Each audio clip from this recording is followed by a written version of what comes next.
महिला दिवस मनाने की। और पहले हम कुछ समस्याओं को समझेंगे। मैं कुछ व्यवहारिक बातों को करना चाहता हूँ, बहुत भाषण जैसी नहीं करना चाहता हूँ। पहले समस्याएं क्यों हैं, महिलाओं से जुड़ी हुई समस्याएं क्यों हैं। जैसे अगर हम अपने अतीत का मूल्यांकन करें तो जो हमारी पितृसत्तात्मक संरचना है वह सबसे बड़ी समस्या है। उसके अलावा पितृसत्तात्मक जो संरचना है वह आज नहीं दिखाई देती है, लेकिन पुरुषवादी सोच उसके परिवर्धित रूप में आपको दिखाई देगी।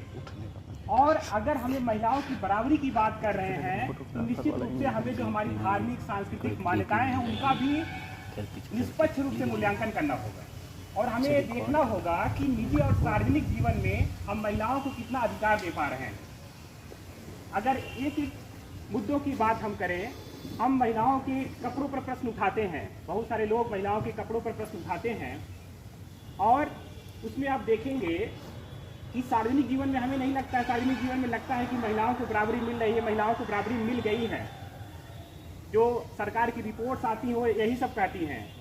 लेकिन अगर आप देखेंगे तो अखबारों के कुछ इश्तेहार इसको दिखाते हैं कि जो पुरुषवादी सोच है वह कहाँ पर है और महिला को कैसे हम सिर्फ वस्तु के रूप में देख रहे हैं। अगर आप एक छोटी सी चीज़ जो परिणय सूत्र वाला आता है उसमें भी अगर आप देखेंगे, उसमें लिखा रहता है कि वधू चाहिए तो एकदम से सुशील, गोरी, खूबसूरत, गृहकार में दक्ष। यह हमारे दोगलेपन की निशानी है। हम शिक्षित नहीं चाहते हैं, बहुत बराबरी की बात वहाँ नहीं कर पा रहे हैं।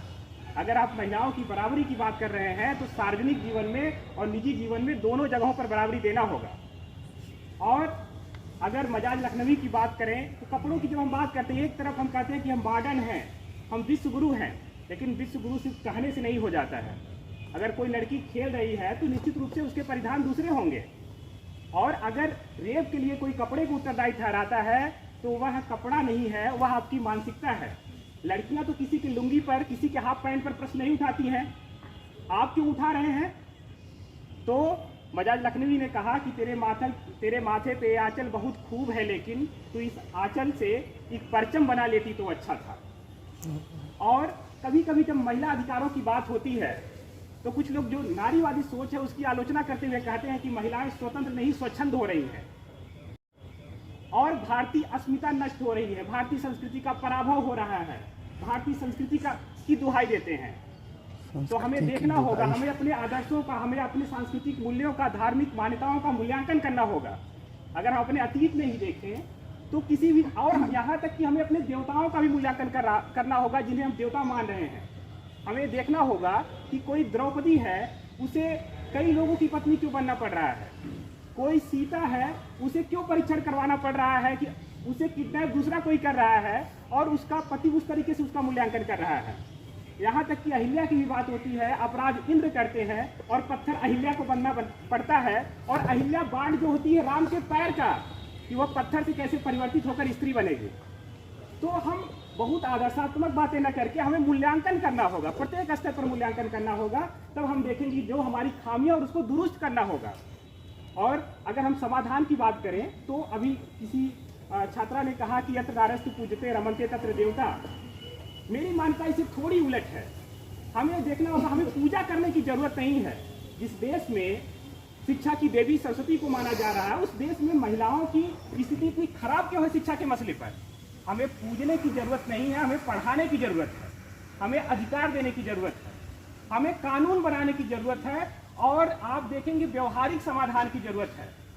उनको अधिकार दिया जाना चाहिए, निर्णय में उनकी भागीदारी होनी चाहिए। सार्वजनिक जीवन हो या निजी जीवन हो, निजी जीवन में आप देखिए महिलाएं कहाँ पर निर्णय ले पाती हैं? पुरुषों द्वारा निर्णय थोपे जाते हैं उनके ऊपर। उनको आत्मनिर्भर बनाना होगा और आत्मनिर्भरता के लिए योजनाएं चलानी होगी और व्यवहारिक स्तर पर सारे काम करने होंगे, संवैधानिक प्रावधान करने होंगे। महिलाओं को प्रतिनिधित्व देना होगा। सिर्फ हम आधी आबादी कहकर अपने आप को बचा नहीं सकते हैं। अगर आप आधी आबादी कहते हैं, अर्धांगिनी कहते हैं, तो महिलाओं को आधे अधिकार क्यों नहीं मिल रहे हैं? इसका भी मूल्यांकन करना होगा।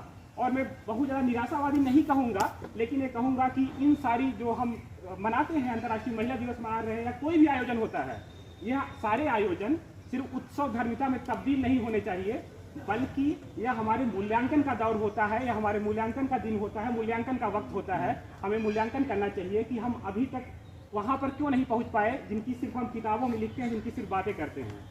और एक सकारात्मक 2 पंक्तियों से अपनी बातों को विराम देना चाहूँगा कि होकर मायूस न जो शाम सा ढलते रहिए, जिंदगी भोर है सूरज सा निकलते।